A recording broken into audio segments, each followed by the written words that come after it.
1921 წლის 25 თებერვალს კოჯორთან და ტაბახმელასთან ბრძოლების შემდეგ თბილისში ბოლშევიკური რუსეთის არმიის ნაწილები შემოვიდნენ, რასაც საქართველოს დამოუკიდებლობის დაკარგვა მოჰყვა. თბილისის თავზე წითელი დროშა ფრიალებს. ასევე უპატაკა კრემლს რევკომის ერთ-ერთმა ხელმძღვანელმა სერგო ორჯონიკიძემ თბილისის აღება. საქართველოს მთავრობა თითქმის მთელი შემადგენლობით ბათუმის გავლით საფრანგეთში გაიქცა, თუმცა ქვეყნის დამოუკიდებლობისათვის ბრძოლა ამით არ შეწყვეტილა.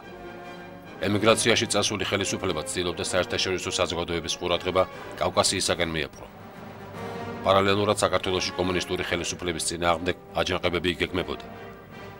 1921 წელსვე აჯანყება მიფეთქა სვანეთში, ხოლო მოგვიანებით ამბოხების ეპიცენტრი უკვე აღმოსავლეთ საქართველოში გადმოვიდა.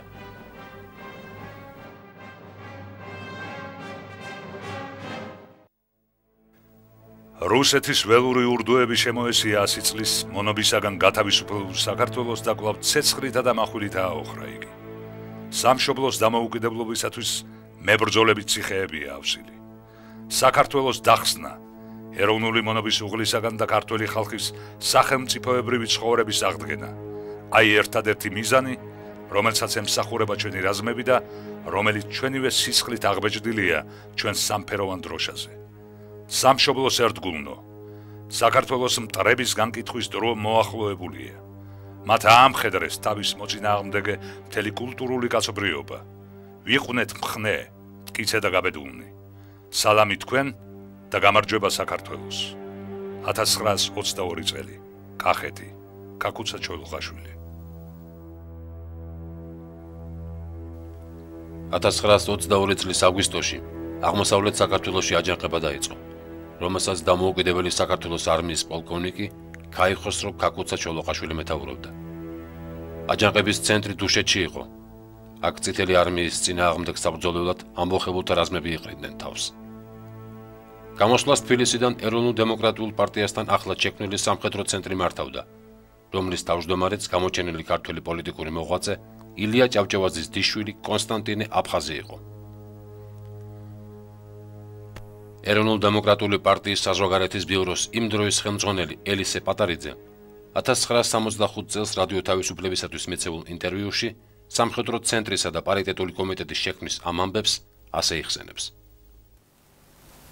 საქართველოში ჯერ კიდევ არსებობდა საბჭოთა ჯარის წმინდა ქართული ნაწილები ქართველი ღენერლების მეთაურობით. დამკომთან პარალელურად შეიქმნა სამხედრო ცენტრი კონსტანტინე აფხაზის მეთაურობით, რომელშიაც რამოდენიმე ქართველი ღენერალი და უფროსი ოფიცერი შედიოდა. არ უნდა დავივიწყოთ, რომ საერთო აჯანყებისათვის კონსპირატიული მუშაობა და სამზადისი საოკუპაციო ჯარების რკალში მომწყდეული ქვეყანაში მიმდინარეობდა.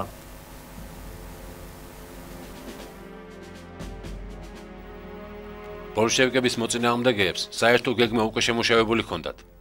როგორც კი რუსული ჯარი აჯანყებულებთან საომრად გაიგზავნებოდა, მათ ზურგინა თავს დაესხმოდა სოციალ-დემოკრატი მიხეილ ლაშქარაშვილი ქართველთა რაზმით.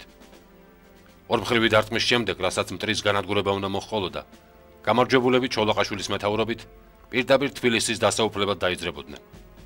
პარალელურად აჯანყებები უნდა დაწყებულიყო გურიაში, სამეგრელოში, სვანეთში, ქართლისა და კახეთის ყველა მაზრაში.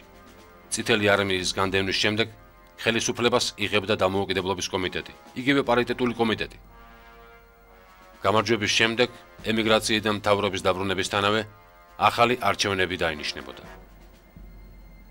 რუსეთის ჯარი დუშეთისაკენ დაიძრა. მის ხელმძღვანელად დაინიშნა პოლკოვნიკი როსტომ მუსხელიშვილი, რომელიც ფარულად პარიტეტული კომიტეტის წევრი იყო. იმ პერიოდის გამოჩენილი პოლიტიკური მოღვაწე დავით ვაჩნაძე წერს: მივდივარ ფრონტზე. შემომივარდა როსტომი დანიშნულ ბინაზე. დუშეთის ახლოს ზურგის რაზმის დაგროვება წესიერად მიმდინარეობს. ქართლიდან მიეხმარებიან. გავავი მათთან მჭიდრო კავშირი. ახლა კი იმედი მაქვს, ჩემი გეგმა სავსებით განვახორციელო. გამარჯვება ან სიკვდილი. აჯანყების დაწყებას ბოლო მომენტში მხარი არ დაუჭირა სოციალ-დემოკრატიულმა პარტიამ. პარტიის კომიტეტმა სხდომაზე აჯანყების დაწყება ნაადრევად მიიჩნია. შეიარაღებული გამოშლებით დაგმო და გადაწყვეტილება უკვე ფრონტზე გასულ თავის წევრებსაც გაუგზავნა. ეს რომ შეიტყვეს ჩოლოყაშვილის დასახმარებლად წასულმა სოციალ-დემოკრატებმა, ქართლში შეყრილი რაზმები დაშალეს და უკან გამობრუნდნენ. მუსხელიშვილი რუსების ჯარით დუშეთს ქაქუცას ბანაკს მიადგა, სადაც მათ სასტიკი მარცხი განიცადეს. წითელი არმიის ნაწილები მოგვიანებით ახალი ძალების შევსების შემდეგ კვლავ დუშეთისაგან გაემართნენ და მცირერიცხოვანი აჯანყებულები ალყაში მოაქციეს.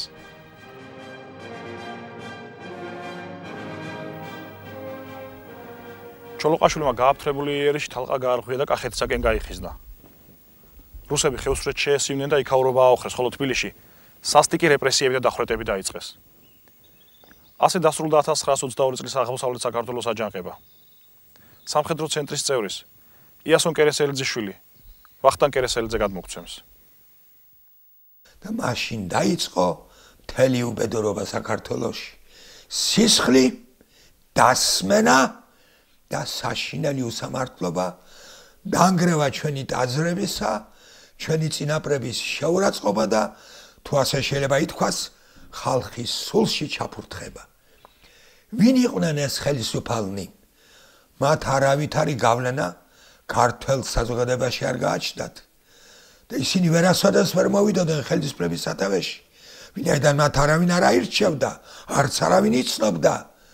ისინი მოყვენ უკან ან მოუძღოდან წინ მე-11 არმიას, რომელმაც 2 თუ 3 კვირის განმავლობაში ომი აწარმოა საქართველოს წინააღმდეგ, დახოცა ქართველი ჭაბუკები და ეს ადამიანები, ქართველი ბოლშევიკები, რომლებსაც ქართველი გარემ-გვარები ჰქონდათ, შემოუძღონ ამ ჯარს და მათი მეშვეობით დაჯდნენ ხელისუფლების სათავეში. დამოუკიდებლობისათვის ბრძოლა უფრო და უფრო აქტიური ხდებოდა. საფრანგეთში გახიზნული საქართველოს, სომხეთისა და აზერბაიჯანის ხელისუფლება მოლაპარაკებებს აწარმოებდნენ საფრანგეთის, ინგლისის, გერმანიისა და სხვა ევროპულ სახელმწიფოების წარმომადგენლებთან. ამიერკავკასიის ქვეყნები ევროპას რუსეთის წინააღმდეგ ბრძოლაში დახმარებას თხოვდნენ. სამწუხაროდ, ერთა ლიგისა და კიდევ რამდენიმე საერთაშორისო ორგანიზაციის მიერ რუსეთის მიმართ საპროტესტო განცხადების გაკეთების გარდა, ევროპის სახელმწიფოებს პრაქტიკულად არაფერი მოუმოქმედებიათ. იმ პერიოდის დასავლეთი პირველი მსოფლიო ომის ჭრილობებს იშუშევდა და კავკასიის საკითხებისადმი დიდი ინტერესი არ გამოუჩენია. 1922 წელს რუსეთმა და გერმანიამ თანამშრომლობის შესახებ ხელშეკრულებას მოაწერა ხელი. პირველ მსოფლიო ომში დამარცხებული ქვეყნისათვის რუსეთთან კეთილმეზობლური დამოკიდებულება უფრო ბევრს ნიშნავდა, ვიდრე ამიერკავკასიის პრობლემები.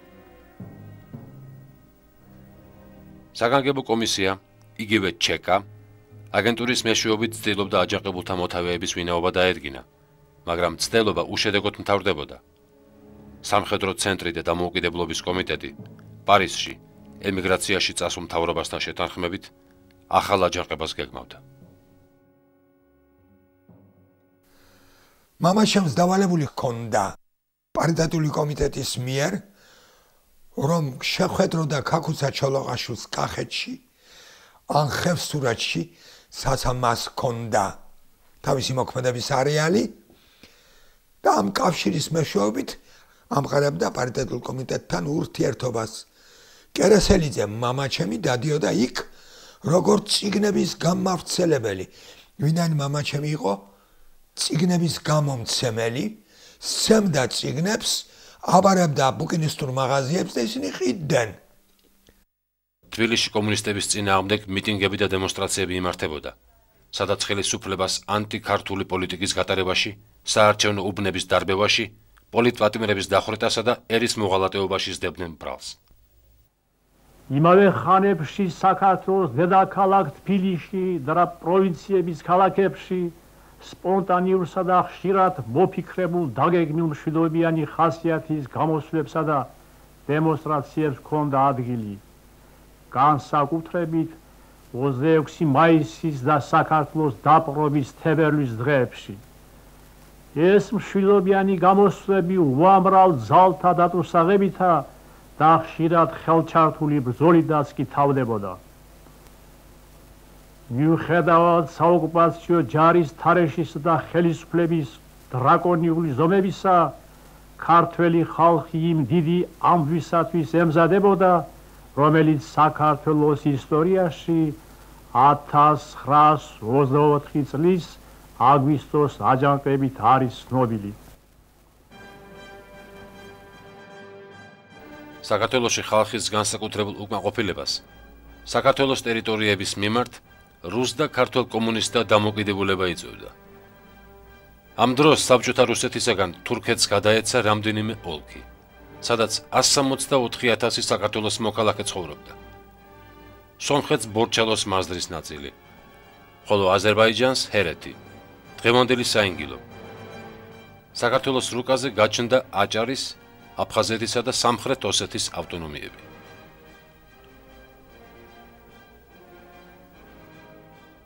საბჭოთა ხელისუფლების დამყარების პირველსავე წლებში დაიხურა და დაინგრა ასობით ეკლესია. პარტიული უჯრედებისა და კომიტეტების დავალებით მარტო 1923 წელს დაიხურა 1500-ზე მეტი ეკლესია. დაიწყო შეჯიბრი მაზრებს შორის. საქმე იქამდე მივიდა, რომ ზოგიერთ მაზრაში არც ერთი ეკლესია აღარ დარჩა, ხოლო სვანეთში ეკლესიების შემდეგ უკვე კოშკების ნგრევასაც მიჰყვეს ხელი. იმავე წლებში დააპატიმრეს საქართველოს კათოლიკოს პატრიარქი ამბროსი ხელაია, რომელსაც ჩეკამ კონტრრევოლუციურ საქმიანობაში დასდო ბრალი. ხელაიას მიმართ ეგრეთ წოდებული კომპრომატი მის მიერ გენუის კონფერენციისადმი გაგზავნილი მიმართვა აღმოჩნდა, სადაც პატრიარქი რუს და ქართველ კომუნისტებს საქართველოს დამოუკიდებლობის დაკარგვაში, თავისუფალი აზრის დევნასა და რეპრესიებში ადანაშაულებდა. სული ჩემი ღმერთს ეკუთვნის, გული ჩემს სამშობლოს. მძორი ჩემო ჯალათებო თქვენ და რაც გინდათ ისუხავით მათ. ასეთი პასუხი გასცა ხელაიამ ჩეკას საპატიმროში საგანგებო კომისიის წარმომადგენლებს. 1922 წლის აპრილ-მაისში გამართული გენუის კონფერენცია პირველი სერიოზულიც დაიყო მოწესრიგებულიყო საერთო ევროპული პრობლემები. აქ თავი მოიყარეს ევროპის 29 სახელმწიფოს ხელმძღვანელებმა. სამწუხაროდ ისევე როგორც ამიერკავკასიის ყველა რესპუბლიკას, საქართველოს ემიგრაციაში წასულ მთავრობასაც უარი ეთქვა კონფერენციაში მონაწილეობაზე. კონფერენციაზე განიხილეს ამიერკავკასიის საკითხები, მისი ბუნებრივი სიმდიდრეები. დელეგატები გაეცნენ სვანეთის აჯანყებას და პატრიარქის წერილსაც, მაგრამ რუსეთის საგარეო საქმეთა კომისარმა ჩიჩერინმა კონფერენციაზე კავკასიაში დამოუკიდებლობისათვის არსებული გამოსვლები უარყო. კონფერენციამ კავკასიის შესახებ რაიმე გადაწყვეტილება არ მიიღო. იმ პერიოდში უკვე ევროპის სახელმწიფოები ბოლშევიკურ რუსეთთან კავშირს უფრო დიდ მნიშვნელობას ანიჭებდნენ, ვიდრე ამიერკავკასიის ნედლეულს და მის სტრატეგიულ მდებარეობას.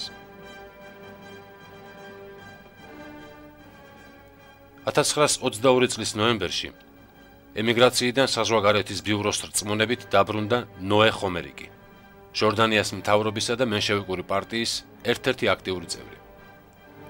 საქართველოში ჩამოსვლისთანავე ხომერიკი აჯანყების მომზადებაში პარიტეტული კომიტეტის თითქმის ერთპიროვნული ლიდერი გახდა. 1923 წლის თებერვალში ჩეკამ ეროვნულ დემოკრატიული პარტიის სტუდენტთა კომიტეტის წევრის ვინმე კალე მესაბიშვილის ჯაშუშობის წყალობით მოახერხა აჯანყების დამწყებთა მთავარი ბირთვის ვინაობის დადგენა.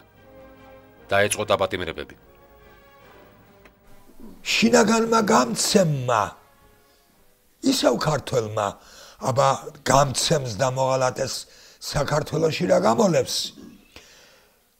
გასცა ეს პარიტეტული კომიტეტი, გვარი ცნობილია, მე ეს გვარი აღარ მახსოვს, მაგრამ გაზეთებში არის გაბნეული მისი გვარი, რომელიც ქართველებმა ჩააძაღლეს რომელიღაც სადარბაზოში. და ამ გაცემის შედეგად აიყვანეს ყველა ეს 15 კაცი პარიტეტული კომიტეტის წევრები.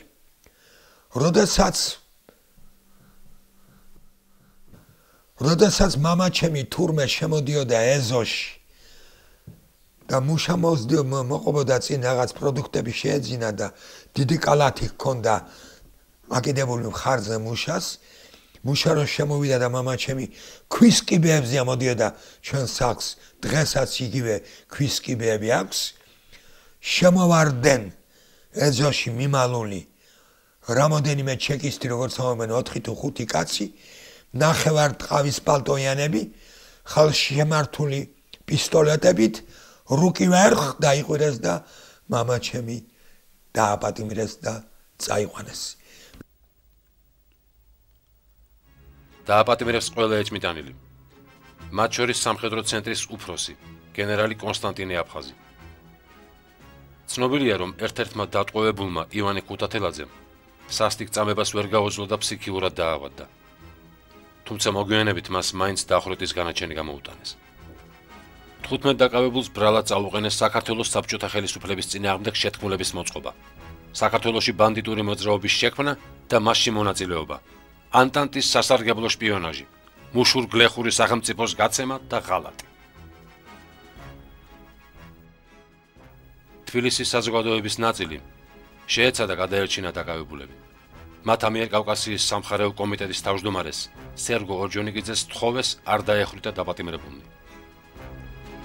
მასთან მივიდა 1923 წელს, როცა კოტი აფხაზი და მისი ჯგუფი დაპატიმრებულები იყვნენ, ქართველი მწერალი მხცოვანი ქალი ეკატერინე გაბაშვილი დაუჩოქა და შეღაღა და ეთყობა ახლოს იცნობდა, შენობით მიმართავდა სერგო ხომიცი, კოტი აფხაზი ილია ჭავჭავაძის დიშვილია და შეუნარჩუნეს სიცოცხლეო. იცით რა უპასუხა? ისტორიაში ცნობილი ფაქტია ამ ნოინმა ეკატერინე გაბაშვილს. იგი მართალია ფეხზე წამოაყენა და სკამზე დასვა. გაიარ გამოიერა და თურმე უთქვია. ილია ჭავჭავაძეს დიშვილი კი არა. ილია ჭავჭავაძე ცოცხალი რო იყოს, იმასაც დავხრიტავდითო. 1923 წლის 19 მაისს ამიერკავკასიის და საქართველოს საგანგებო კომისიების გაფართოებულმა კოლეგიამ აჯანყების 15 მონაწილეს დახვრეტა მიუსაჯა. პროცესზე არ ყოფილა ადვოკატი, არ ყოფილა პროკურორი და არ ყოფილა მოსამართლე. გადაწყვეტილებას ეგრეთ წოდებული ტროიკა იღებდა. როგორც გამოვიდა ხმა დახვრეტის წინ მამაჩემს თურმე მაღალი სიცხე ჰქონდა. გაციებული იყო კანონით სიცხეანის დახვრეტა არ შეიძლებოდა, მაგრამ სად იყო კანონი? ან რომელ კანონზეა ლაპარაკი? მათთან ამ კაცის კვლელებთან და მოღალატეებთან და თურმე მამაჩემს ისე როგორც დანარჩენებს უმღერიათ ჰიმნი დიდება დახვრეტის წინ. კოტი აფხაზს უთქვამს და ეს ჩვენი ზვარაკად დაღვრილი სისხლი იყოს მომავალი საქართველოს განთავისუფლების საწინდარი. 20 მაისს გამთენიისას 4 საათზე დახვრიტეს. გენერალი ალექსანდრე ანდრონიკაშვილი, გენერალი ვარდენ წულუკიძე, გენერალი კონსტანტინე აფხაზი, პოლკოვნიკი როსტომ მუსხელიშვილი, პოლკოვნიკი გიორგი ხიმშიაშვილი, პოლკოვნიკი ალექსანდრე მაჭავარიანი, პოლკოვნიკი ელიზბარ გულისაშვილი, პოლკოვნიკი დიმიტრი ჩრდილელი, ოფიცერი ფარნაოს ყარალაშვილი, ოფიცერი სიმონ მუხრამბატონი, ოფიცერი ლევან კლიმიაშვილი, ნიკოლოზ ზანდუკელი, იასონ კერესელიძე, სიმონ ჭიაბრიშვილი და ივანე ქუთათელაძე. სიკვდილს ყველა გმირულად შეხვდა. ცნობილია, რომ დახვრეტის წინ გენერალმა ანდრონიკაშვილმა მიმართა ჯალათებს. სახეზე გეტყობათ, რომ გაკვირვებთ ჩვენი სულის სიმტკიცე. წრწოდეთ. მრავალი ათასი ჩვენზე უკეთესები იზრდებიან. 19-დან 20 მაისზე გამთენიისას ლევანის დედა, დიდედა ჩემი წამოვხტარა ყვირილით, რომ ლელო აღარ ამყავს. ზუსტად იმ დროს დაუხრეტიეთ. დიდედა ჩემი ფეხები წაერთვა მაშინ და მე აღარც გაუვლია. გარდაიცვალა 57 წლის ქალი, ფეხები მოწყვეტილი 7 წლის შემდეგ. ახლა ირკვევა, რომ ვინაიდან უნივერსიტეტს იქით შენობა არ იყო და უღრანი ადგილი იყო, ვაკის ტერიტორიაზე უნივერსიტეტს მეორე კორპუსი რომ არის, იქით მარჯვენა მხარეს ჩამოდის მდინარე ვერე. აი ამ ფერდობზე არიან ეგენი დახვრეტილები და იქ არის ჩაფლული.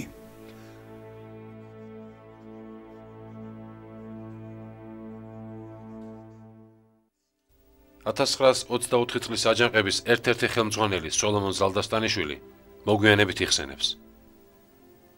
ყველა დასტიროდა დაღუპულებს.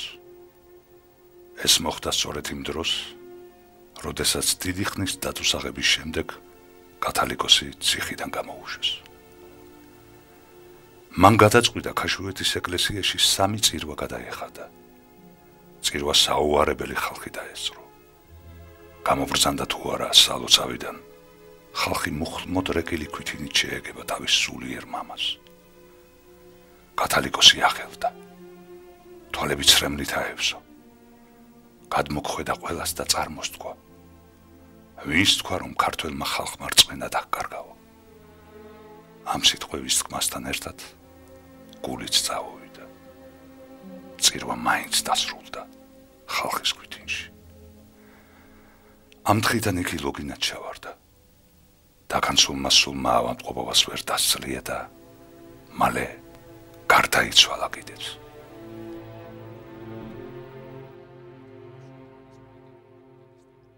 რეპრესიები ამით არ დასრულებულა. პატიმრობაში აიყვანეს პარიტეტული კომიტეტის თავმჯდომარე ნიკოლოზ ქარცივაძე. დააპატიმრეს ეროვნულ-დემოკრატიული პარტიის ცენტრალური კომიტეტის უმრავლესობა. დააპატიმრეს მენშევიკთა თბილისის კომიტეტის მთლიანი შემადგენლობა. მოახდინეს რამდენიმე რაიონული პარტიული ორგანიზაციის ლიკვიდაცია, აღმოაჩინეს 4 არალეგალური სტამბა. დააკავეს ნოე ხომერიკიც, რომლის ადგილიც მოგვიანებით ახალგაზრდა პოლიტიკოსმა გოგიტა ფაღამამ დაიკავა. დაპატიმრებები მიმდინარეობდა როგორც თბილისში, ასევე პროვინციებში. სოციალ-დემოკრატიული პარტიის წევრის მირონის ცინცაძის შვილი ციალა ცინცაძე გადმოგვცემს. 1923 წელს იყო დააპატიმრეს, მამა სწავლობდა ჰუმანიტარულ ტექნიკუმში. იყო ასეთი ჩოხატაურის რაიონში ჰუმანიტარული გორაბერეჟოულის ჰუმანიტარული ტექნიკუმი, რომელიც ითვლებოდა მაშინ აი ესე თავისუფლების, თუ შეიძლება ითქვას, იმათ ცენტრი იყო, თავისუფლად მოაზროვნე ახალგაზრდების და დემოკრატიულად განწყობილის და აი თავისუფალი საქართველოსზე ოცნებობდნენ ისინი. მიუხედავად ამისა, აჯანყებისათვის მზადება მაინც მიმდინარეობდა. იგივე საკითხები იხილებოდა აგრეთვე პარიზში. დევნილი მთავრობის თავმჯდომარის ნოე ჟორდანიას პოზიციით აუცილებელი იყო რომ აჯანყება საქართველოს გარდა აზერბაიჯანსა და ჩრდილო კავკასიაში დაწყებულიყო. ამასთან ერთად უნდა ყოფილიყო ოსმალეთის არა მარტო ნეიტრალიტეტი, არამედ ხელშეწყობაც. მისი აზრი დევნილმა ხელისუფლებამ სხდომაზე გაიზიარა, თუმცა კავკასიის სხვა ქვეყნების აჯანყებაში ჩართვა ვერ მოხერხდა.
ლენინის გარდაცვალების შემდეგ ბოლშევიკებს არ შეუწყვეტიათ აქტიური ბრძოლა თავისი კლასობრივი მტრის მენშევიკების წინააღმდეგ. ოდნავი ეჭვიც კი საკმარისი იყო, რომ კონტრრევოლუციის ბრალდებით სასამართლოს გარეშე დაეხვიდათ ან გადაესახლებინათ ეჭვმიტანილი. 1924 წლის 23 თებერვალს პარიზში საგანგებოდ შეიკრიბა დევნილი მთავრობა, სადაც გადაწყდა. თუ კავკასიის მასშტაბით სახალხო გამოსვლისათვის მდგომარეობა საკმარისად მომზადებულია, აჯანყება უნდა დაიწყოს. პასუხისმგებლობას საკუთარ თავზე მთავრობა იღებდა. აჯანყების დროც დაენიშნა 1924 წლის თებერვალი. ზუსტად ამ დროს იყო დანიშნული რუსეთსა და ინგლისს შორის მნიშვნელოვანი მოლაპარაკება. გააქტიურდა პარიტეტული კომიტეტი. მათ კავშირი განაახლეს კაკუცა ჩოლოყაშვილთან, რომელიც კვლავ ტყეში იყო შეფარებული მცირე რაზმით და აჯანყების ნიშანს ელოდა. მთელი საქართველო დაიყო სამოქმედო რაიონებად. რაიონებში დაენიშნენ სარდლები და მათი თანაშემწეები. მაგრამ თებერვლის შუა რიცხვებში ხელმძღვანელთა კიდევ ერთი ჯგუფი ჩავარდა. ჩეკამ ერთი მეორეს მიყოლებით პატიმრობაში აიყვანა გოგიტა ფაღავა, გიორგი წინამძღვრიშვილი და ნაპოლეონ კახიანი. ამის შემდეგ ცენტრალური სამხედრო კომისია ვეღარასოდეს აღდგა. მიუხედავად ამისა, მათმა დაპატიმრებამ ხელი ვერ შეუშალა მეორე დღეს აჯანყების დაჩქარების მიზნით თბილისში პარიზიდან ჩამოსულიყო აქტიური პარტმუშაკი ვასო ნოდია და მასთან ერთად რამდენიმე აქტივისტი. ივნისის ბოლოს პარიტეტულმა კომიტეტმა ნოე ჟორდანიასაგან დირექტივა მიიღო აჯანყების პერსპექტიული დახასიათება და განხორციელების გზები. მიუხედავად გაძლიერებული რეპრესიებისა, დაპატიმრებებისა და თვალთვალისა, 1924 წლის მაისისთვის პარიზიდან კიდევ ერთ-ერთი მთავარი ჯგუფი ჩამოვიდა. ვალიკო ჯუღელი, ბენია ჩხიკვიშვილი და ცინცაბაძე. საგანგებოდ შეკრებილი პარიტეტული კომიტეტი მათ დაარწმუნეს, რომ საერთაშორისო პირობები აჯანყების დაწყებას ხელს უწყობდა. პარიზში მყოფი მთავრობა და აჯანყების მეთაურები იმედოვნებდნენ, რომ აჯანყების დაწყების შემთხვევაში თუ ის რამდენიმე თვე გაგრძელდებოდა, ევროპის სახელმწიფოები კავკასიისაგან ყურადღებას გაამახვილებდნენ, რაც შემდეგ რეგიონისადმი მათ დამოკიდებულება შეცვლიდა.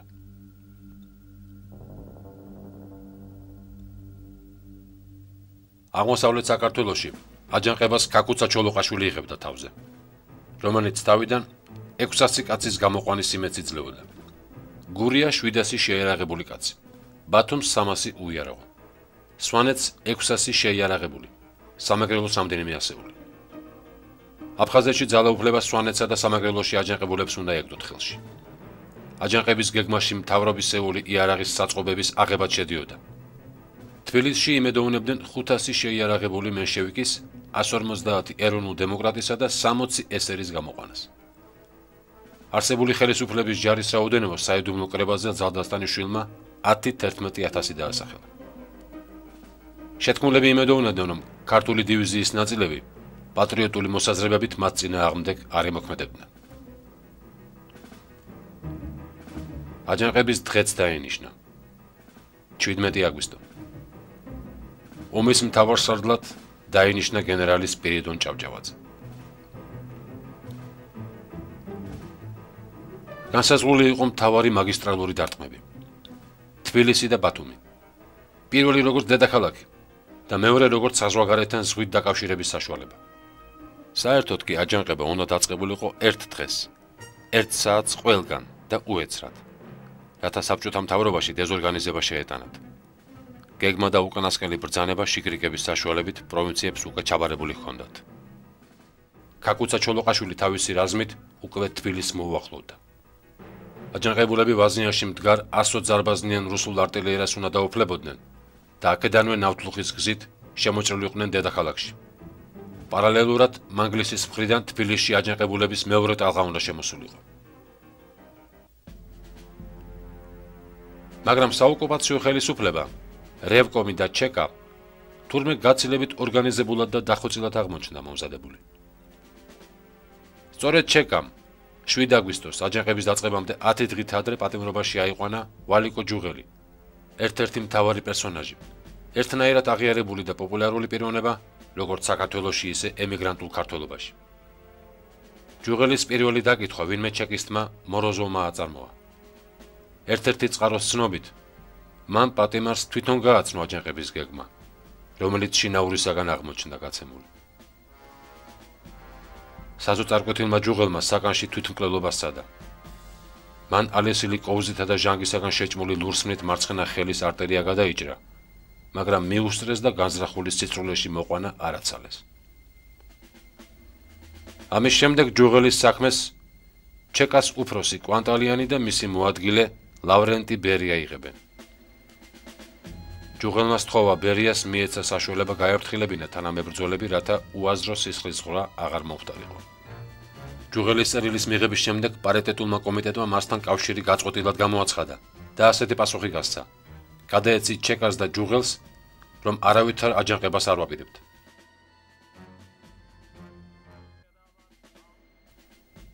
რევკომის ბრძანებით მანევრებზე გაშვებული ჯარი სასწრაფოდ თბილისში დაბრუნდა. ქალაქს ალყა შემოარტყა და შიგნით გზაჯვარედინებზე ჩასაფრდა.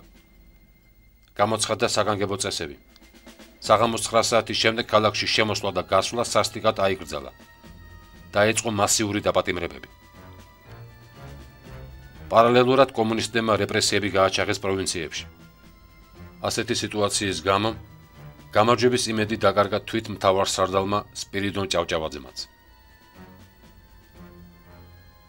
ვინაიდან თბილისი საგანგებოდ გაემაგრებინათ, მეორე დღეს დამკომის საგანგებოს ხდომაზე გადაწყდა აჯანყების ეპიცენტრი დედაქალაქი კი არა, პროვინციები ყოფილიყო. ამავე დროს აჯანყების თარიღი რამდენიმე დღით გადაეტანათ, რამაც ჩოლოყაშვილის უკმაყოფილება გამოიწვია. საბოლოოდ აჯანყების დაწყების დრო 29 აგვისტოს 2 საათი დასახელდა. თუმცა აჯანყება 29 აგვისტოს ნაცვლად ჭიათურაში რატომღაც 28-ში დაიწყო. ერთბაშად საყვირების ხმამ შეარყია ყვირილას ხეობა. მთელი ქალაქი, ჭიათურის მუშები და ახლომახლო სოფლების გლეხობა ეროვნული დროშების ფრიალით აცხადებდნენ საქართველოს გათავისუფლებას და დამოუკიდებლობის აღდგენას. სამწუხაროდ ამ გამოსვლის ამბავი არ შეუწყია აჯანყების ხელმძღვანელობას. რევკომმა, ჩეკამ და ამიერკავკასიის სამხედრო კომიტეტმა სერგო ორჯონიკიძის თავმჯდომარეობით გასცეს ბრძანება ჭიათურისაგან გადაესროლა თქვეითი ჯარი, კავალერია, ჯავშნოსანი მატარებელი და მათ ხელთ არსებული თვითმფრინავები. ჭიათურაში აჯანყების ერთ-ერთი მონაწილის, აკაკი გამყრელიძის შვილი შოთა გამყრელიძე გადმოგვცემს. მამაჩემის ჩააბარეს ცხენოსანი რაზმი და წავიდა საბრძოლველად მათ წინააღმდეგ. პატარა, ასე ვთქვათ, პერესტრელკების შემდეგ, რა თქმა უნდა, ამ არმიას ის ვერ გაუმკლავდებოდა, უკან დაიხიეს, ჩამოვიდნენ ჭიათურაში და ჭიათურაში იქნა დაპატიმრებული.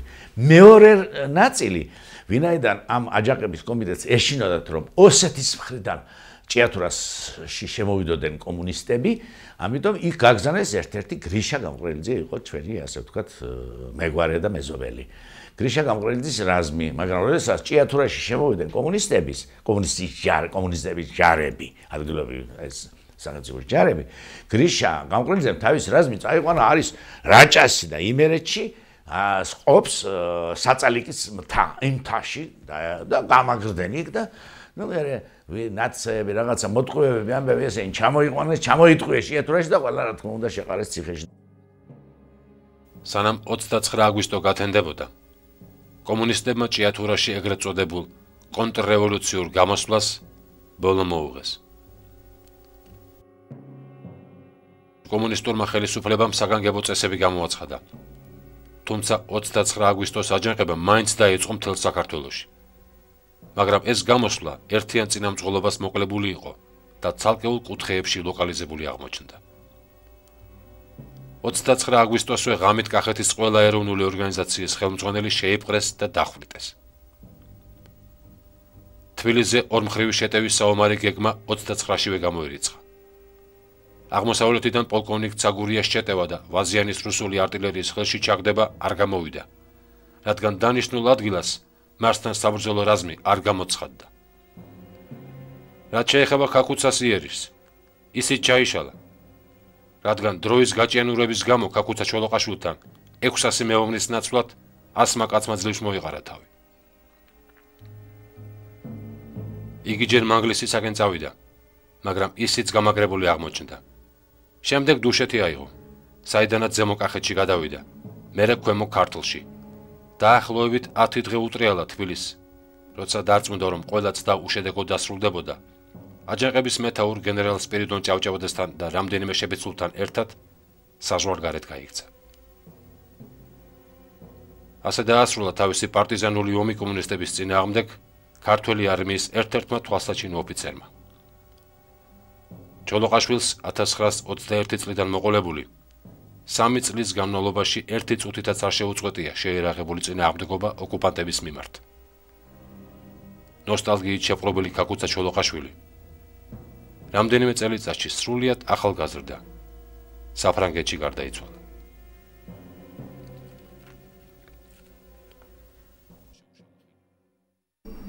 აჯანყებამ უფრო დიდი მასშტაბები დასავლეთ საქართველოში მიიღო.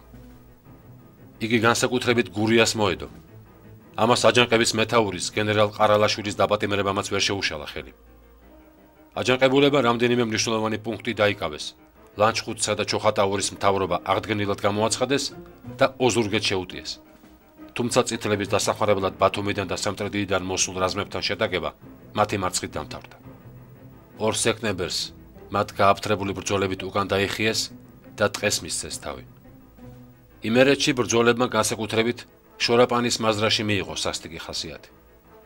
აქ შეტაკებაში მონაწილეობას სტუდენტებიც იღებდნენ. ბოლოს მათაც ტყისაკენ დახევა მოუწიათ. გააფთრებით იბრძოდა სამეგრელო. გენერალ თოფურიას ხელმძღვანელობით აჯანყებულებმა სენაკი აიღეს და სამტრედიისაკენ გაეშურნენ წითლებთან საომრად. სვანეთიდან 500 აჯანყებულმა, რომლებსაც პოლკოვნიკი ნესტორ გარდაფხაძე და ბიძინა პირველი ხელმძღვანელობდნენ, 30 აგვისტოს ქუთაისსაც კი შემოუტიეს. მაგრამ ისიც საგანგებოდ იყო უკვე გამაგრებული და ბრძოლა სვანეთის მთებში განაგრძეს. საერთო ჯამში აჯანყება დაახლოებით 1 კვირა გრძელდებოდა. უკან დახეული აჯანყებულები ტყევსა და მთებში გამაგრდნენ და პარტიტული კომიტეტის დირექტივებს ელოდებოდნენ. მაგრამ სამწუხაროდ კომიტეტი უკვე აღარ არსებობდა. 4 სექტემბერს ცხეთაში დაიჭირეს მისი თავმჯდომარე კონსტანტინე ანდრონიკაშვილი და მდივანი იასონ ჯავახიშვილი.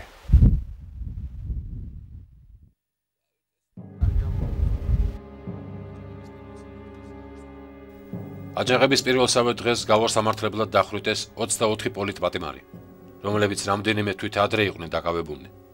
აგრეთვე დახვრიტეს რუსეთის ციხეებში გამომწყდეული 29 ქართველი, მათ შორის ნოე ხომერიკი, ვალიკო ჯუღელი, ბენია ჩხიკვიშვილი და გოგიტა ფაღავა. განსაკუთრებული სისასტიკით კომუნისტები აჯანყებულებს ჭიათურაში გაუსწორდნენ. იქ მოუყარეს თავი ყველას, ვინც ხელში მოხვდათ. ბევრს ისეც, ვისაც აჯანყებასთან კავშირი საერთოდ არ ჰქონდა. შეყარეს ვაგონებში, ვითომ თბილისში გამოძიებისათვის გასაგზავნად და მახლობელ სადგურ ყვირილასთან დახვრიტეს. იქიდან გაიქცნენ ბევრი. გაიქცნენ და ერთ-ერთი კაცი, შემოხვდა სრულიად შემთხვევით. ახალგაზრდა კაცი, რომელიც სრულიად შემთხვევით მოხვდა იმ ვაგონში და გაიქცა. გაიქცა და წარმოიდგინეთ თქვენ რომ იყო ასეთი თქვათ რიგი, ორი რიგი აქეთ მდინარის მხარეზე იყო, ყვირილის მხარეზე იყო რუსის სალდათები, იქით მხარეზე იყო ადგილობრივი კომკავშირები, მათ შორის ჩვენი ახლობლები და ნაცრებიც იყვნენ. როდესაც ეს მაჭარაშვილი, სტუდენტი მაჭარაშვილი გაიქცა, მოასწრო, გაიქცა იქითკენ სადაც დინარისკენ ალბათ. რუსმა გადადგა და მიცაგზა. კაცო, ჩვენებმა დაუწყეს სროლა. სლობივი სლუჟივაც. ვიცი ის გვარებიც ყველაფერი. ახლა რა ვთქვათ? აპატიოს ღმერთმა ყველას. ხო და ახლობლები ჩვენი და მოარტყეს ამას ტყვია. ეს კაცი გაიქცა, მივიდა გლეხს თხოვა, მე შემიფარეთ, მომდევენ უკან იქ და ეკლებში, მაშინ ფეხში დაჭრილი, შეიყვანა ამ გლეხმა სასიმინდეში და ფუჩეთში. ხო იცით, სიმინდის ნარჩევი ფუჩეთში დამალა. და უთხრა რომ წყალი მომიტანია, ვიხჩვები, წყალი არ გვაძლევდნენ რომ მაშინ ვაგონებშია და ცივი ჭადი გეხნება 4 დღის უჭმელი და უსმელი ვარ. წავიდა და არ მოდის ეს კაცი, არ მოდის. ახლა ეს შეშინდა რა შეესება, გამოძრა ფუჩედან და იქვე ახლოს ტყე იყო და ტყეში დაიმალა. ხედავს რომ მოდის. ჭიშკარში შემოდის ეს გლეხი და მოყავს ცხენით მილიციონერი.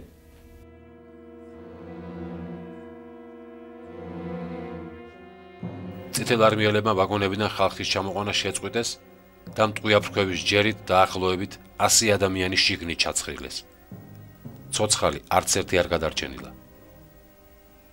ამ ამბის მცირე ჩანაწერი შემოგვინახა შემდგომში პოლიტიკურმა დევნილმა არჩილ ჟორდანიამ, რომელიც შემთხვევით შეესწრო ამ ამბავს.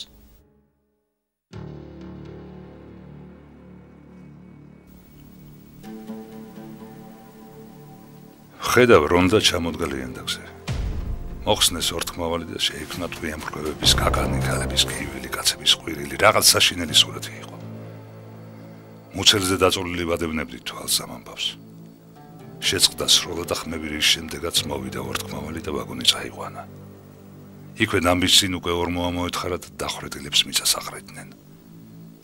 მიწა მოძრაობდა. შეიძლება დაჭრილების უმტკავდნენ. შეწრწუნებული გავიქეცით მე და ჩემი ძმა სადგურისკენ. იქაც გასისხლიანებული ვაგონები ვნახეთ. იქვე სამხედროები ხელებს იბანდნენ. იმის შემდეგ სამი თვე ლოგინად ჩავარდი.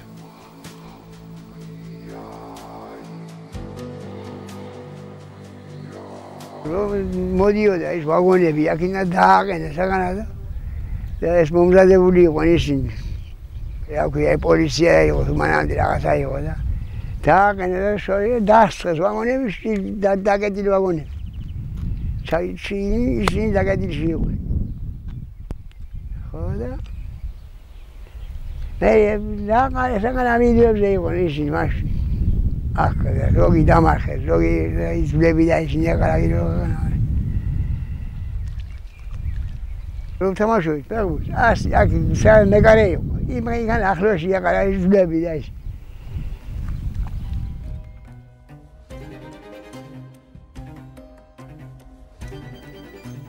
საზღვარგარეთ გამომავალ სოციალ-დემოკრატიულ გაზეთ ბრძოლაში იმ პერიოდში დაიბეჭდა ცნობა, რომლის მიხედვითაც აჯანყების პირველ კვირას კომუნისტებმა საქართველოში გაუსამართლებლად დახვრიტეს 3918 კაცი. თუმცა სისხლიანი ანგარიშწორება არც მერე შეწყვეტილა. სადამსჯელო ოპერაციებში განსაკუთრებული სისასტიკით რევოლუციური კომიტეტისა და ეგრეთ წოდებული ტროიკის წევრები ლევან ღოღობერიძე და საშა ობოლაძე გამოირჩეოდნენ, რომლებიც დახვრეტებს უშუალოდ ხელმძღვანელობდნენ. თუმცა ობოლაძე სულ მალე მოწინააღმდეგეებმა მოკლეს. ჩეკას ჯგუფლებში დაახლოებით 1 წელიწადი მიმდინარეობდა აჯანყების მეთაურთა საქმის ძიება, რომლებიც იქ არაადამიანურ პირობებში იმყოფებოდნენ. საგანგებო კომისია იგივე ჩეკა მაშინ აქ იყო, ქალაქის ცენტრში, სადაც ახლა საცხოვრებელი სახლია. იგი 1991-92 წლებში თბილისის ომის დროს მთლიანად დაიწვა. საგულისხმოა, რომ როდესაც აქ მოგვიანებით საამშენებლო სამუშაოები დაიწყეს, მუშებმა მიწაში ადამიანის ძვლები აღმოაჩინეს. საქართველოს საგანგებო კომისიის კოლეგიას განცხადება პოლიტპატიმარი გენადი ბელთაძისაგან. უკვე 1 წელია, რაც ჩეკაში ვზივარ. ჩემი საქმის გამოძიება აქტიურად 10 თვის წინ დასრულდა. მე მეგონა, რომ საგანგებო კომისიას არ დასჭირდებოდა მოგონება აქედან ჩემი გადაყვანის შესახებ. აქ ხომ ისეთი პირობები პატიმრების ხედან, რომელთა საქმე გამოძიების სტადიაში იმყოფება. მოველოდი დღითიდღე პირობების შეცვლას, მაგრამ ამაოდ ამდენი ხნის უჰაერობამ გამოუსწორებელი ვნება მიაყენა ჩემს ჯანმრთელობას. მწვავე სისხლნაკლულობა. ეს 25 წლის ახალგაზრდა წერს გაითვალა, 99 წელს დაიბადა მამა ჩემი. მწვავე სისხლნაკლებობა, რევმატიზმი, თვალების ავადმყოფობა, კუჭის კატარი, სურავანდი, ანუ ცინგა და სხვა. მე მინაწერი აქვს, თუ ჩემს განცხადებას ყურადღებას არ მიაქცევთ, იძულებული ვიქნები მივმართო ბრძოლის ერთადერთ საშუალებას შიმშილს და ამრიგად შევამოკლო სიკვდილის ის თანდათანობითი და ნელი პროცესი, რომელშიც ვიმყოფები ამ 1 წლის განმავლობაში, ეს 1 წელიწადი. აი ასეთ პირობებში ყავდათ ჩეკაში 1 წელი. ნოემბერ-დეკემბერში იჯდა დედა ჩეკას ციხეში, ჩეკასთან არსებულ ციხეში, სარდაფში სადღაც და იგონებდა, რომ შვაღამე რო გადავიდოდა პირველი საათის მერე იწყებოდა გოდება. ვაი დედა მომკლეს, ვაი დედა მიშველე და ასე შემდეგ და ასე შემდეგ და გადაწყვეტილი მქონდაო, რომ ხელი რომ მომკიდონ, აუცილებლად თავს მოვიკლავ. კაბის მანჟეტში ქონდა, სახელოს მანჟეტში ქონდა ნემსი დამალული თურმე, წვრილი ნემსი, რომ გადაეყლაპა, მაგრამ ჩემ და საბედნიეროდ და მის საბედნიეროდაც ეს არ დარჩა ამის, ან ვერ გაბედა, ან ვერ გააკეთა, არ ვიცი ეხლა მე ძალიან მერიდებოდა საერთოდ ასეთ რამეებს, შენთან მაინცა და მაინც არ ლაპარაკობ. 1925 წლის ივლის-აგვისტოში საბჭოთა უზენაესმა სასამართლომ პარიტეტული კომიტეტის საქმეზე დაპატიმრებულ 47 ადამიანს განაჩენი გამოუტანა. ანდრონიკაშვილს, ჯავახიშვილს, ჯინორიასა და იშხნელს მიესაჯა დახვრეტა. მოგვიანებით მათ სასჯელი 10 წლის გადასახლებით შეეცვალათ. გადასახლება მიუსაჯეს გენადი ბელთაძესაც, რომელიც აჯანყებამდე იყო დაპატიმრებული. თუმცა მისი ოჯახის დევნა ამით არ შეწყვეტილა. 1937 წელს იგი გადასახლებაში დახვრიტეს. მოგვიანებით საქართველოში მისი ცოლის დააპატიმრეს და ტროეგის გადაწყვეტილებით დახვრიტეს. სამეულმა მას ბრალდებად ქმრის მენშევიკობა და მასთან ურთიერთობა წაუყენა. თქვენ წარმოიდგინეთ ეხლა ბავშვი 8 წლის ბავშვი ელოდება დედა უნდა მოვიდეს და მოიყვანოს თავის პატარა ბაღიდან ველოდე არა უმერ წამოგიყვანეს შენო მეორე დღესო ის დიასახლის ვინც იყო ჩვენო ბაისო ერქვა თურმე იმას მეც კი მახსოვს ის ქალი მე ხო იქვი ხო და ის წასულა და უთქვია თუ რომ დააპატიმრეს და მე ციხეში ნახეს და მე ციხიდან როცა თბილისში გამოგზავნეს თურმე აი მაშინ პალტო წაუღეო და შენც წაგიყვანეო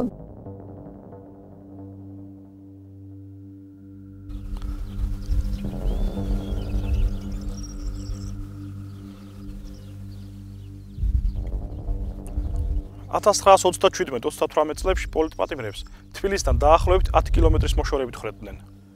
აქ ახლა თბილისი რუსთავის ავტომაგისტრალი გადის და მაშინდელისაგან განსხვავებით ეს ადგილი ტყით აღარაა დაფარული. პროცედურა ძირითადად არასამუშაო დღეებში ტარდებოდა. ჩეკადა პატიმრები ღამის 3-4 საათზე გამოჰყავდათ. აქ კი წინასწარ უკვე თხრილი იყო გაჭრილი, სადაც განაჩენის აღსრულების შემდეგ ცხედრებს შიკრიდნენ.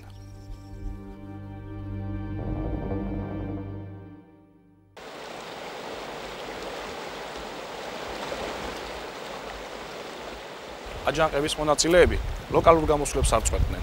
გურიაში ერთ-ერთ შეტაკებისას მცირერიცხოვან აჯანყებულებს უკან დახევა მოუწიათ. რაზმის წევრმა მირონის ცინცაძემ თავს მდინარეში გადახტომით უშველა. თუმცა ჩანთახიდის მოაჯირს გამოედო, სადაც მისი საცოლის თამარის აი ეს ფოტო ინახებოდა. რამდენიმე დღეში თამარი დააპატიმრეს, რომელსაც კატეგორიულად მოსთხოვეს საქმრო გაეცა და ჩეკასთვის ჩაეგდო ხელთ. წაუყენეს ასეთი მოთხოვნა, რომ თუ დაგვაჭერინებ ერთი სიტყვით კარგი იქნება თუ არა და ციმბირი არ აღწდება და ორი კვირა მისცეს მოსაფიქრებლად. ოზურგეთის ციხეში, გამომძიებელმა რომ ვერაფერი ვერ მოუხერხას აქედან უტრიალა აქედან, მერე თურმე თქვა ზუსტად ამ სიტყვებით, ჩააგდეთ დაბლა. ჩააგდეთ. ჩაიყვანეს სარდაფში, სადაც მუხლამდე წყალი იყო, ვერც დაჯდებოდი და ვერც გაიმართებოდი, დაჯდებით ვერ დაჯდებოდი, იმიტომ რომ სისველე იყო. და ზევიდანაც წყალი წვეთავდა. თამარი წერს. ნოემბრის თვეში მეტეხის ციხეში გადამიყვანეს. მეტეხი, ნარიყალას მთა, თათრის მოედანი. გადავცქერი თათრის მოედანს, თბილისს. ნოემბრის თვეშივე გადამიყვანეს საგუბერნიო ციხეში ფეხის ტკივილის გამო. მახსოვს 1926 წლის თებერვალი ეტაპი. 3 ქალი, 300 კაცი საგუბერნიო ციხე. იქვე იდგნენ დედა, დები, მოკეთეები, რომლებიც სრემლებით გამაცილეს რკინიგზის სადგურიდან. შემდეგ სტოლიპინის ვაგონები მოსკოვი, ბუტირკის ციხე. 1926 წელს მივიღე 3 წელი თავისუფალი გადასახლება ქალაქ ჩებოქსარში.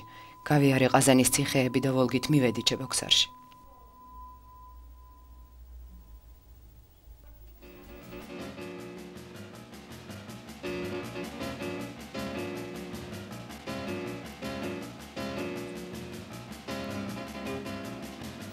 საბჭოთა კავშირში ახალი სტალინის ეპოქა იწყებოდა. კონტრრევოლუციურ გამოსვლებს მთელი ქვეყნის მასშტაბით ბოლო თითქმის უკვე მოღებული ჰქონდა. ვინც დახვრეტასა და გადასახლებას გადაურჩა, საზღვარგარეთ გაქცევით უშველა თავს. დავეციოთ და გავუსწროთ კაპიტალისტურ ქვეყნებს. ამ ლოზუნგის ქვეშ მილიონობით მშრომელი უკვე საბჭოთა სოციალისტური რესპუბლიკების კავშირის აღშენებლობით ბრძოლაში იყო ჩაბმული.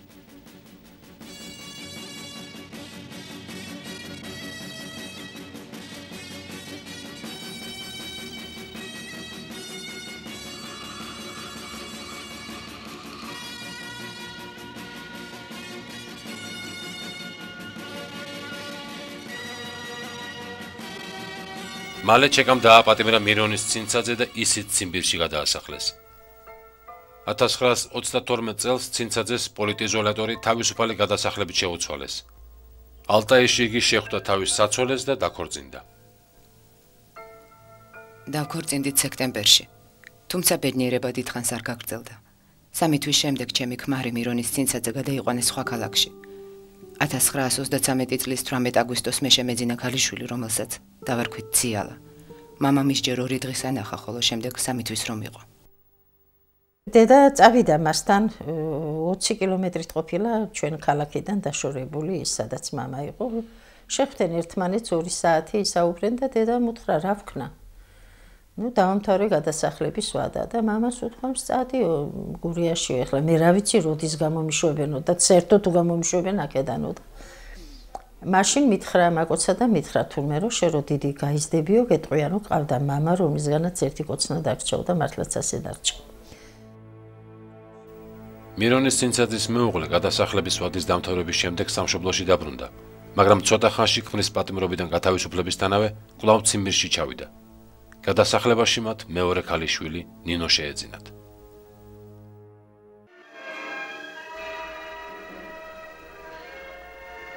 დადგა 1937 წელი.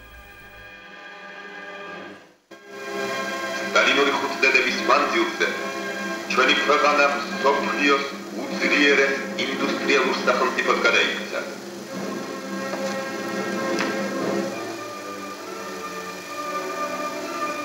პარტიის მე-17 შეაჯამა საბჭოთა კავშირში სოციალიზმის მსოფლიო ისტორიულ გამარჯვებათა შედეგი.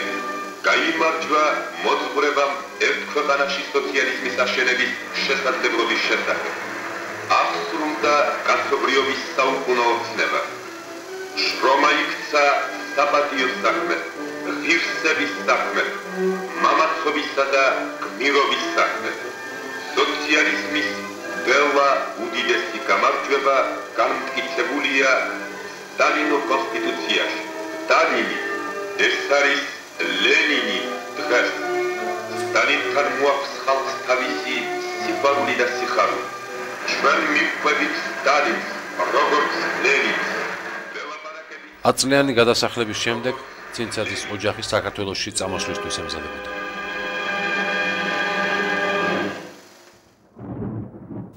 კარებზე რომ დააკაკუნეს, ვგრძნობდით, კარგი არაფერი გველოდა. თებერვლიდან დაპატიმრებები მიდიოდა უკვე. ბარგის დიდი ნაწილი საქართველოში გქონდა გაგზავნილი. ჩვენც ემზადებოდით წასასვლელად, მაგრამ ბედისწერა ბოროტი დემონივით გვხვდებდა. ოთახში 4 კაცი შემოვიდა. გადააბრუნეს ყველაფერი. გახსნეს შეკრული ბარგი, ვერაფერი ნახეს. ბოლოს მიუბრუნდნენ ჩემს ქმარს და უთხრეს. მოემზადეთ, ჩვენთან უნდა წამოხვიდეთო. უცებ მოეშვა კაცი, მოტყდა, თითქოს დაბერდა. სკამზე მძიმედ ჩამოჯდა და თავი ჯახკიდა. მერე 1 წლის ნინიკოს საწოლთან გაჩერდა და თქვა: არ დავამახსოვრდები ჩემს გოგოს, პატარაა. და უკან მოუხედავად გავიდა. სამუდამოდ დავშორდით ერთმანეთს. წავიდა საწყალი, წაიყვანეს. 26 ოქტომბერს მიუსაჯეს დახვრეტა სამეულმა. 30 ოქტომბერს ეს განაჩენი მოიყვანეს სისრულეში. არაფერი არ იცოდა, დედა ისე ჩავიდა მიწაში, ეს არ იცოდა. შემდეგ რო წაიყვანეს მამა, მეორე დღიდანვე დედა ჩემი დარბოდა იქეთ-აქეთ, დაეძებდა გზას, კვალს, ვერაფერი ვერ გაიგო. სიკვდილ მიჟილებთან იჯდა თურმე ვინაც ეტყოდა. მრავალი ძებნის მიუხედავად, იმ დღის შემდეგ თამარმა ქმრის ასწავლო დასავალს ვეღარ მიაგნო. ამ დროს კი პატარა ნინო, რომელსაც წითელა ახალი მოხდილი ჰქონდა, გაცივდა. ერთ საღამოს ბავშვის სახლში სიცხისგან გათანგული დამხვდა. შემომხედა კრიალა თვალებით და მითხრა: მა, მაშინვე ექიმს გავასინჯე, დიაგნოზიც დაუსვა ფილტვების ანთება. მეორე დღესვე საავადმყოფოში გადავიყვანე.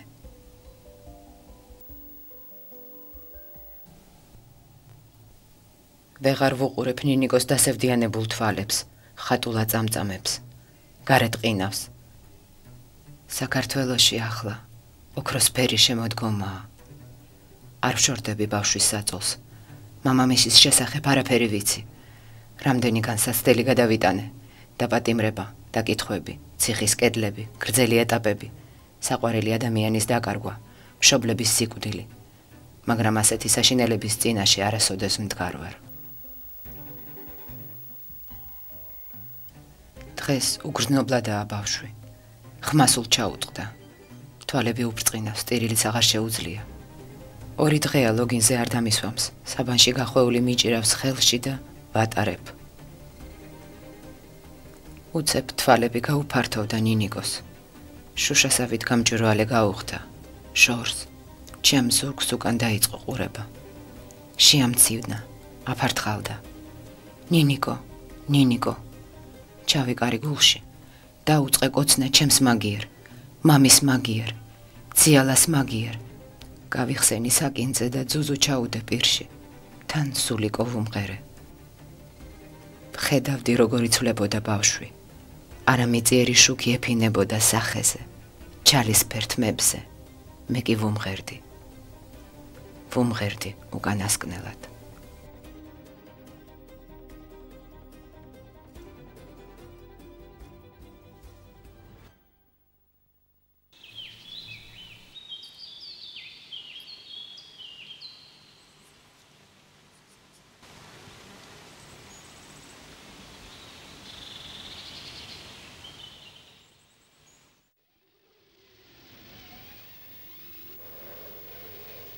სახლში დაბრუნებულს ისევ ისე დამხვდა ყველაფერი გადაბრუნებული როგორც ჩხრეკისას. მხოლოდ ციალას სურათი აღარაა. ძარიელია ჩარჩო კედელზე. იგი მამამის უდევს ჯიბეში გულთან. თუ კიდევ ფეთქავს მისი გული. საქართველოში წამოსვლის წინ სასაფლაოზე ავედი და ნინიკოს შევფიცე, რომ აუცილებლად მივიდოდი მასთან. დავბრუნდებოდი, თუ ცოცხალი დავრჩებოდი.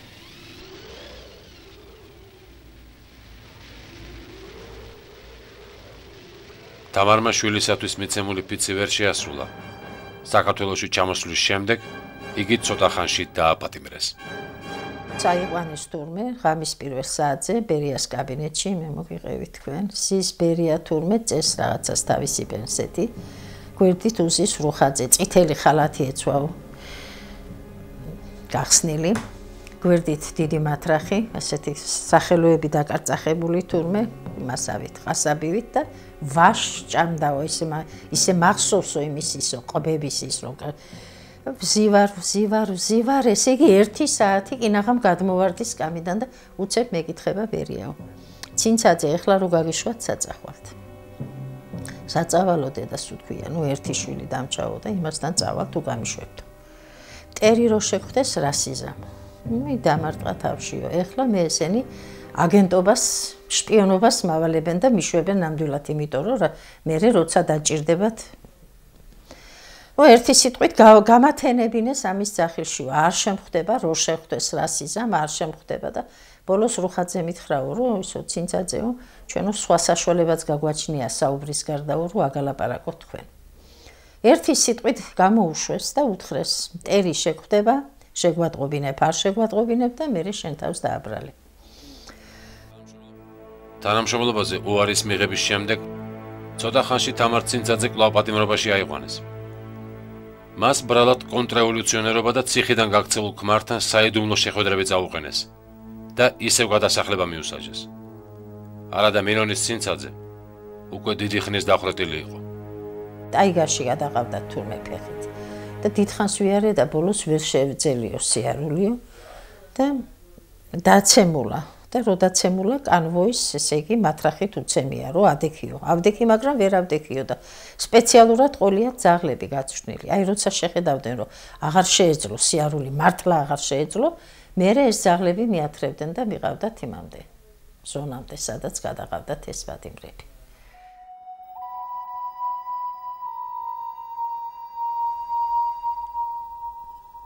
თამარ ცინცაძემ რეაბილიტაცია საბოლოოდ 1956 წელს მიიღო.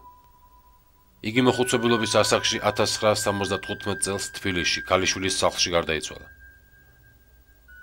სიცოცხლის ბოლომდე მას ერთი საყვედურიც არ გამოუთქვამს სამშობლოს თავისუფლებისათვის მებრძოლი ქმრის მისამართით. მირონის ცინცაძის რეაბილიტაციის ცნობამ ოჯახმა 1990 წელს მიიღო. ცნობაში ნათქვამია, რომ სიკვდილ მსჯილმა დახვრეტის წინ თავი დამნაშავედ არ სცნო.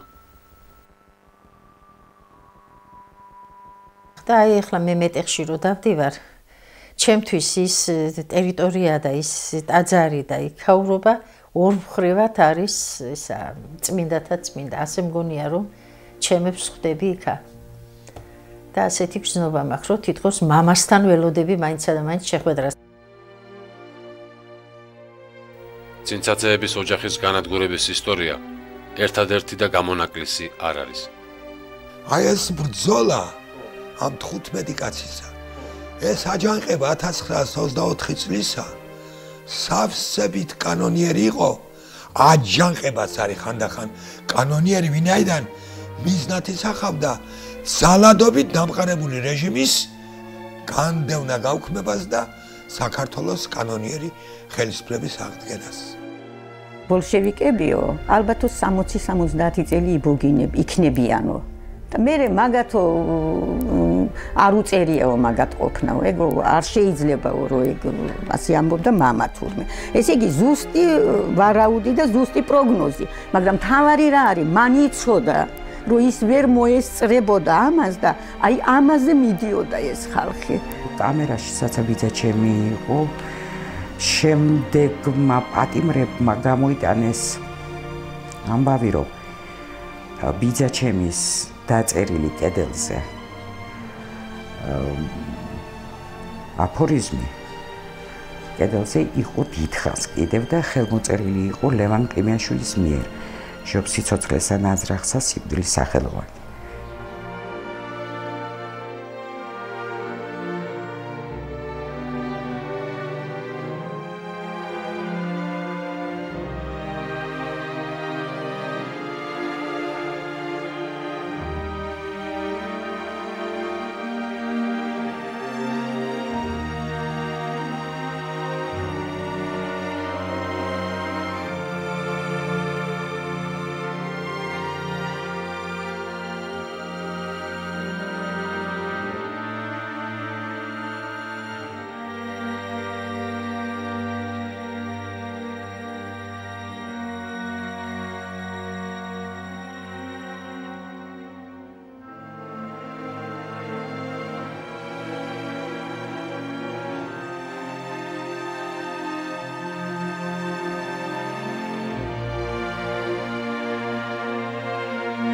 სხვადასხვა არაოფიციალური მონაცემებით 1921-38 წლებში რეპრესირებულ ადამიანთა რაოდენობა 40,000-დან 150,000-მდე მერყეობს. საქართველოს უშიშროების სამინისტროს ცნობებით ამ პერიოდში დაიხვრიტა 13,276 პირი. მათი ოფიციალური განცხადებით ტექნიკური მიზეზების გამო ვერ ხერხდება 1921-36 წლებში დახვრეტის გარდა სხვა ზომებით რეპრესირებულ პირთა საერთო რიცხვის დადგენა. საბჭოთა უშიშროების სამსახურებმა ბოლომდე არ გახსნეს ის ცნობები, რომლებიც დღემდე ჩაკეტილ სეიფებში ინახება.